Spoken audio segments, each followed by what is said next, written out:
ادب سرائے صفحات سے سماعت تک۔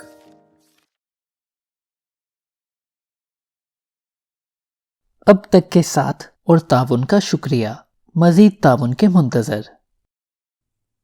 ادب سرائے آگ کا دریا پارٹ 6۔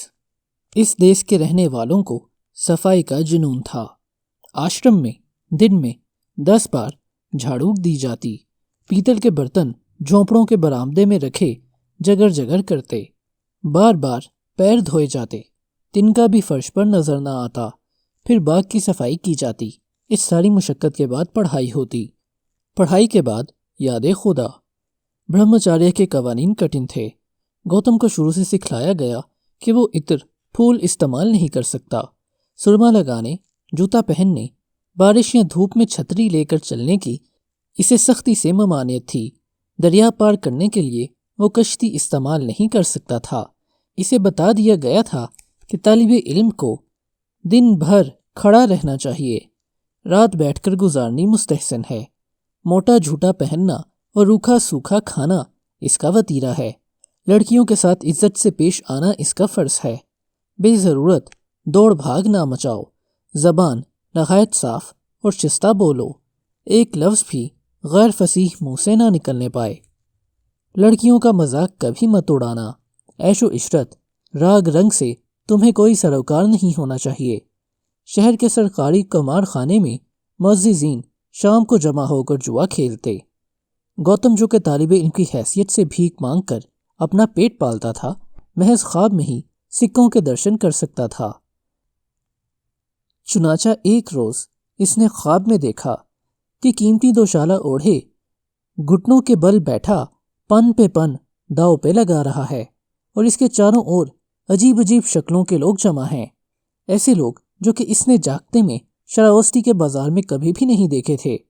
لیکن گوتم اپنے گرو کا نہایت فرما بردار اور عقیدت مند چیلا تھا، اور گرو کے احکام کی تعمیل کرنا اس کا ایمان تھا، لہٰذا جب کبھی وہ شراوستی کے ناچ گھر یا قمار خانے کی عالیشان عمارت کے سامنے سے گزرتا تو اپنا منہ دوسری طرف پھیر لیا کرتا۔ ناچ گھر کی سیڑھیوں پر سے اکثر پاتریں گھنگرو سنبھالے اترتی یا چڑھتی نظر آتیں۔ سب طالب علم اسی طرح گرو کے تابع تھے۔ بعض مرتبہ وہ گرو کے لیے اپنی جان پر کھیل جاتے، بھیک مانگ کر سب سے پہلے گرو کو لا کر دیتے اور اکثر خود بھوکے رہ جاتے۔ پچھلے وقتوں میں پنجالوں کے علاقے کا ایک طالب علم جو کہ تکشیلہ میں پڑھتا تھا، اپنے استاد کے کھیتوں کو سیلاب سے بچانے کے لیے بند باندھنے کی بجائے خود پانی کی آڑ میں لیٹ گیا تھا۔ طالب علم کو حکم تھا کہ وہ ذات و نسل کے غرور اور شہرت اور نیند کی تمنا سے دور رہے، شیخی اور خود نمائی کے جذبات پر قابو پائے، دماغ کا سکون اور دل کا صبر و ضبط حاصل کرے۔ ساون کی پورن ماشی سے لے کر پوس کی پورن ماشی تک پڑھائی ہوتی تھی۔ طریقہ تعلیم سوال و جواب پر مبنی تھا۔ چیلا سوال کرتا، گرو اس کا جواب دیتا، پھر درختوں کے سائے میں بیٹھ کر آپس میں بحث و مباحثہ کرتے، بال کی کھال نکالی جاتی۔ اگر کبھی سیاسی ہنگاموں، جنگلوں یا بیرونی حملوں کی وجہ سے پڑھائی ملتوی کرنا پڑتی یا تہواروں کی چھٹیاں ملتی تو گوتم اکیلا ہی اپنی کٹیا میں بیٹھا چراغ جلائے رات رات بھر نظمیں لکھا کرتا۔ گیدڑوں کا چلانا پڑھائی کے لیے برا شگن تھا۔ مرگٹ میں اور سڑک کے کنارے بیٹھ کر پڑھنا منع تھا۔ جاڑوں کی راتوں میں نزدیک کے جنگل میں گیدڑ چلاتے، بیچاروں کو سردی لگتی ہے، اوڑھنے کے لیے راجن سے کمبل مانگتے ہیں۔ گوتم کی ماں بچپن میں اس سے کہا کرتی تھی، جب وہ اپنے شاندار مکان کے ایک اندرونی کمرے میں گرم کپڑوں میں ملفوف چھپڑ کھاٹ پر لیٹا پنچ تنتر کے قصے، چندا ماموں اور ان کی بیوی روہنی اور راہو اور کیتو کی کہانی سنتا۔ چندا اس کے ماموں تھے، سب بچوں کے ماموں تھے، کیونکہ ماموں کا رتبہ اس عہد میں بڑا تھا۔ وہ ماں کا بھائی تھا اور ماں بے حد تکریم ہستی تھی۔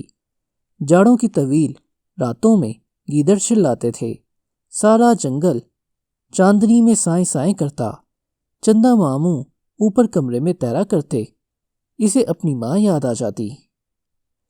پھر وہ کوشش کر کے دوبارہ صرف و نحو میں منہمک ہو جاتا۔ طویل چھٹیوں کے زمانے میں گوتم نیلمبر اپنے ساتھیوں کے ہمراہ یا تنہا اپنے موقلم یا رنگوں کی کلیاں لے کر دور دور نکل جاتا۔ اسی طرح وہ ایودھیا گیا، ایک مرتبہ کو سمبی جا پہنچا۔ مگدھ میں راج گیر کے کھنڈر اس نے چاندنی رات میں دیکھے اور بہت اداس ہوا اور وہیں بیٹھ گیا۔ اس نے بھیم بسیار کے آخری دنوں کے متعلق ایک ناٹک لکھا۔ یہ ایک واقعہ تھا کہ اب اس کا دل صرف نحو میں نہیں لگ رہا۔ وہ چاہتا تھا کہ محض فن کے نظریات پر اور بہت کچھ پڑھے اور لکھے۔ قدم قدم پر جو سوالات ذہن کو الجھاتے ہیں ان کا کوئی حل کھوجے۔ ہری شنکر جو کہ اسے ایودھیا سے واپسی پر ملا بہت دلچسپ تھا، مگر اس کے معدومیت کے فلسفے سے بھی گوتم کو ڈر لگنے لگا۔ قدیم برہمنوں کا فلسفہ تھا، زندگی سے، موسیقی سے، زندہ رہنے کی لگن سے بھرپور، لیکن اپنشدوں کی موسیقی نے زندگی کو اور گہرا کر دیا تھا۔ وہ جو اب تک بڑے صبر و ضبط اور ذہنی سکون کی زندگی گزار رہا تھا، اسے اب سرجو کے گھاٹ پر بیٹھی لڑکی یاد آ جاتی جس نے کیسری ساڑی پہن رکھی تھی۔ اس کا دل چاہتا تھا کہ ایودھیا واپس جا کر اسے تلاش کرے، پتہ چلائے کہ وہ کون ہے، کیا کرتی ہے۔ شنکر اس کمبخت منحوس بدھ بھکشو سے جو کہ پل کی پل میں چھلاوے کی طرح غائب ہو گیا تھا، اس کے ساتھ اس کا کیا تعلق ہے؟ اقامتی درس گاہوں میں نئے نئے نظریات کی ہوا وقتاً فوقتاً چلا کرتی تھی۔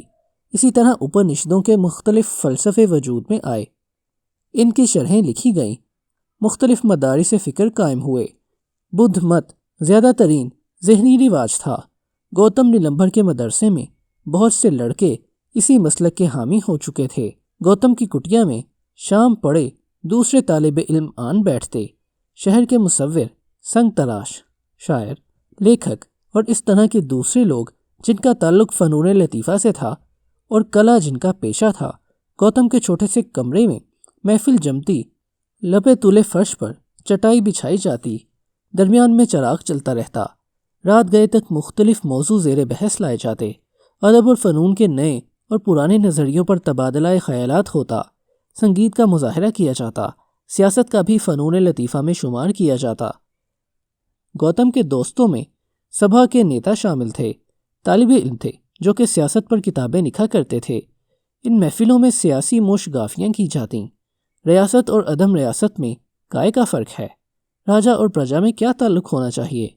وہ اس نتیجے پر پہنچے تھے کہ جائیداد ریاست کو غیر ریاست یا مہاتما بدھ کی سکھوتی سے ممیز کرتی ہے، اور سکھوتی وہ کیفیت ہے جس میں انسان کا جسم بھی اس کا اپنا نہیں، اور ریاست کی حدود سے ماورا ہو کر انسان یا تو جانور بن جاتا ہے یا خدا۔ ملکیت یہ میرا ہے کہ تصور اور دھرم کے احساس سے ریاست بن جاتی ہے، اور ملکیت کی اجازت ریاست عطا کرتی ہے۔ ملکیت ریاست کا نتیجہ ہے، اس کی وجہ نہیں۔ لہٰذا سیاست کے طالب علموں نے طے کیا کہ ریاست اس کیفیت کا نام ہے جہاں دروازے کھلے چھوڑ کر سو سکتی ہوں، عورتیں زیور پہن کر مرد کے بغیر رکھوالی کے باہر نکل سکتی ہوں، اور ملکیت فرض اور سزا کی بنیاد پر ریاست قائم ہوتی ہے۔ مہابھارت میں لکھا تھا کہ ڈنڈ یعنی سزا نہ ہو تو طاقتور کمزور کو اس طرح کچلیں جس طرح بڑی مچھلی چھوٹی مچھلی کو کھاتی ہے، اور مہابھارت کی کتاب شانتی میں لکھا تھا کہ انسان خطرناک حد تک حریص اور تشدد پسند ہے، لہٰذا یہ میرا ہے کا فکرہ بھلا دینا چاہیے۔ ممتوا احساس ملکیت سارے جھگڑے کی جڑ ہے۔ ظلم انسان کی فطرت میں داخل ہے، تہذیب اسے اخلاق سکھا دیتی ہے اور متمدن بناتی ہے۔ ریاست ڈنڈ کے ذریعے انسان کی جبلت کو ضابطے میں لاتی ہے۔ بادشاہ ڈنڈ دھر ہے، مگر وہ بھی قانون سے بالاتر نہیں، لہٰذا منو نے حکم دیا تھا کہ نالائق بادشاہ کو بھی ڈنڈ سزا دے سکتا ہے۔ ریاست اور سیاسی نظام انسان کے لیے ضروری ہے۔ مہابھارت اور منو دونوں کے نزدیک حکومت کو سخت گیر ہونا لازمی تھا، کیونکہ انسان فطرتاً بد تھا۔ عوام کا فرض تھا کہ وہ اپنے وزن کے لحاظ سے اپنا فرض ادا کریں۔ سپاہی کو محاذ پر مرنا ہوگا، طالب علم شادی نہیں کر سکتا۔ بادشاہ کا کام انصاف کرنا ہے۔ یہ تفریق عمرانیات کی بنیاد پر کی گئی تھی۔ چنانچہ ریاست ظہور میں آتی ہے تو پرجا کے ساتھ لامحالہ ورن آشرم کا بھی ظہور ہوتا ہے۔ اگر پرجا اپنے فرائض انجام نہ دے تو ورن آشرم کا خاتمہ ہے۔ سیاست بڑے متضاد نظریے تھے جو کہ گوتم نے پڑھے تھے۔ جیمنی نے کہا تھا کہ افعال اچھے ہوں یا برے، انسان کے خود پیدا کردہ ہیں، ورنہ دنیا کے دکھوں کا سرچشمہ اگر خدا کو قرار دے دیا گیا ہے تو اس کا مطلب یہ ہوگا کہ خدا ظالم ہے۔ لہٰذا جیمنی نے ثابت کر دیا کہ دنیا کی اخلاقی قوت کے لیے کسی خدائی نظام کی ضرورت نہیں۔ گوتم کے بدھ ساتھی بھی یہی کہتے تھے۔ سیاسی آزادی کا تصور ان سب کو بہت عزیز تھا۔ یہ آزاد انسانوں کا سماج تھا۔ یونان، مصر، بابل، نینوا اور ایران کی ہم اثر تہذیبوں کے برعکس اس دیس کا معاشی نظام غلامی کے ادارے پر مبنی نہ تھا۔ شہنشاہ بھی ابھی تک نمودار نہ ہوئے تھے۔ ترائی کے حال علاقوں میں شتریوں کی جمہورتیں مہابھارت کے زمانے سے بھی پہلے موجود تھیں۔ بادشاہ زمین کا مطلق العنان مالک نہ تھا، اسے الوحی درجہ بھی حاصل نہ تھا۔ کرم کی طاقت کے ساتھ کسی خود مختاری کی گنجائش نہیں۔ کرم نے ہر شے کو غیر ضروری بنا دیا ہے۔ گوتم کے ایک ہم جماعت نے اپنے ایک مقالے میں لکھا، لہٰذا خدا بھی پاداش اور مکافات کے قانون کو توڑ نہیں سکتا۔ اس قسم کے نظریات کی موجودگی میں مطلق العنان حکومت کا قیام ناممکن تھا۔ جمہوریتوں کے زمانے میں کبھی نے بادشاہ کو سنگ مکھیا کی حیثیت سے مخاطب کر کے کہا تھا، تیرے ہاتھ میں راج آیا ہے، اٹھ اور اسی شان سے حکومت کر کہ تجھ کو عوام نے اپنا بادشاہ چنا ہے۔ انسان کے اندر کی طرح اپنی راہ چل، تو جو گوپا ہے گوالا وردنا، اٹھ اور دنیا کے گلے کی رکھوالی کر۔ سارے ملک میں مختلف حیثیتوں کی حکومتیں موجود تھیں۔ جنوب کے راجہ بھون کہلاتے تھے، شمال کے وراٹ اور مغرب کے سوراٹ، لیکن سامراجیہ کی داغ بیل مگدھ میں پڑنی شروع ہو چکی تھی۔ یہاں کے بادشاہ مدتوں سے سمراٹ کہلا رہے تھے۔